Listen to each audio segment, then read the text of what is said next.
Welcome to Manipur case part 2। আগের পর্বে যেটুকু আপনারা দেখেছিলেন, এখন নতুন একটা পর্ব, ওটার সাথেই কিন্তু লিঙ্কড। যারা দেখেননি মণিপুর কেসের ফার্স্ট ভিডিওটা, সেটা আমার প্রোফাইলে আপলোডেড আছে। যারা মনে করবেন দেখবেন, একটু দেখে এসে এই ভিডিওটা দেখলে খুব ভালো হয়। তাহলে শুরু করছি। আগের ভিডিওতে বলেছিলাম যে আমেরিকানসরা কোনো একভাবে চেষ্টা করছিলেন যে এই যে পাহাড়ি এলাকাটা আছে মণিপুরের এখানে, সেটাকে যাতে আলাদা একটা কান্ট্রি হিসাবে ওরা বানাতে পারে। আর কারণ ওখানে আছে চায়না, আমেরিকা ভাবে যে ওই পাহাড়ি এলাকাগুলোতে যদি খ্রিশ্চান কান্ট্রি একটা বানাতে পারি, তাহলে আমাদেরকে আগে খ্রিশ্চানিটিটাকে প্রমোট করতে হবে।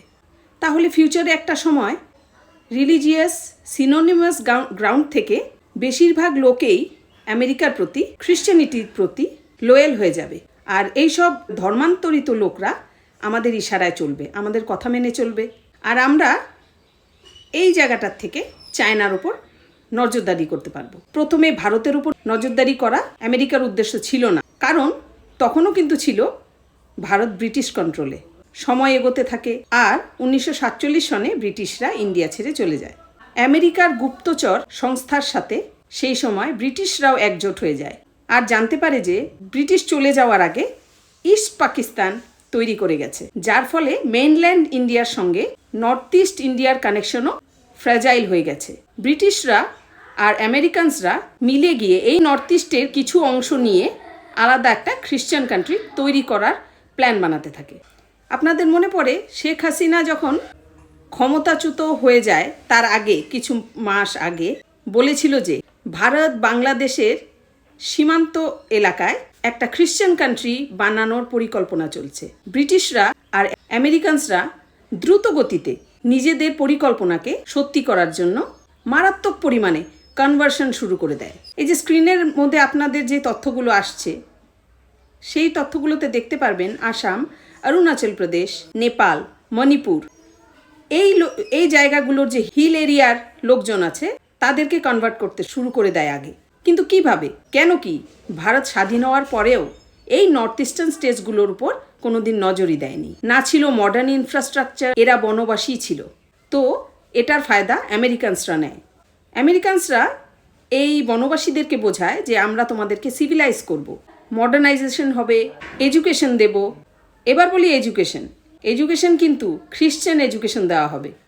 আবার ওরা এটাও বলে যে জব দেওয়া হবে, তোমরা জব যদি করতে চাও জব দেওয়া হবে তোমাদেরকে, কিন্তু তার জন্য কনভার্টেড হতে হবে।